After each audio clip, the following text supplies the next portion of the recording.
Hey guys, how's it going? I'm out taking a walk with my dogs and I can't stop thinking about your guys' questions. So I want to quickly record this video, get it to you as what I believe is a really good solution to integrating mental skills into your practice quickly. A lot of goals are scored within 5 minutes of one another. So the first 5 minutes of the half, last 5 minutes of a half, both the first and second half. And a lot of these are related to mental lapses. Players lose focus, lose their mark, etc.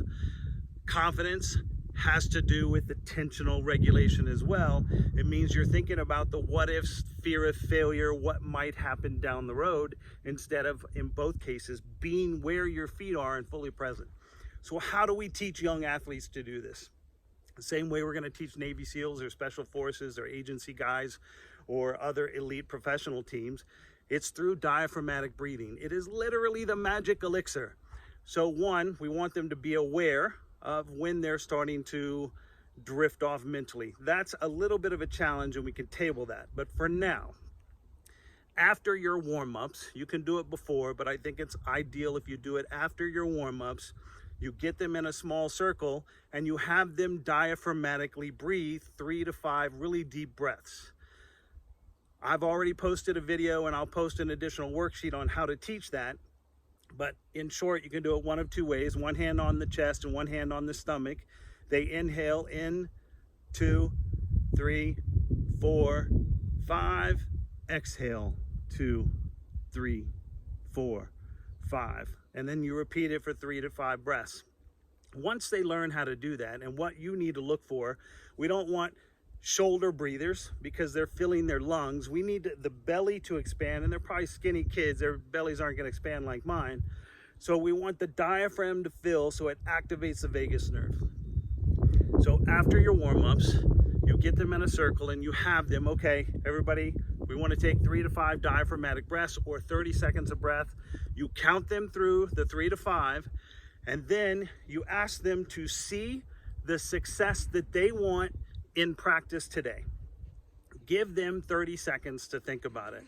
This should take you less than about a minute and a half or 2 minutes. That's your entry level to teaching them skills. We don't need to talk about the awareness piece. We don't need to talk about the refocus piece, with the exception of tell them to be where their feet are, because that's the only thing that matters, is to be present. What is your job right now within the structure of the team that you can focus on and contribute to a successful match? I hope that makes sense. I'm going to try and load this. I don't know if it actually load out here. If you have any questions, let me know, but we're going to layer onto this. One add is that at the end of practice, do the same thing. Diaphragmatically breathe through their cool down. You can do a downward dog or a hang. They should be stretching after practice anyway. But then have them close their eyes, and what did they just learn? Have them see and lock in mentally what you just taught them or wanted them to learn. When they get done with that, ask 1 or 2 players, what did you just think about? That also gives you a learning tool to see or solidify, are you teaching what you think you're teaching? Don't jump down their throat if you're not, because that's going to be on you most of the time.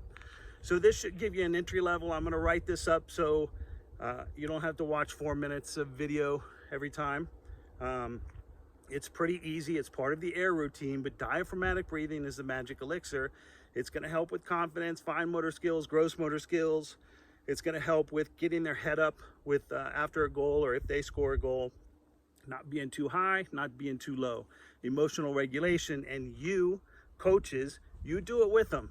Model the behavior that you expect. Okay, I'm off for my jog. Have a good day.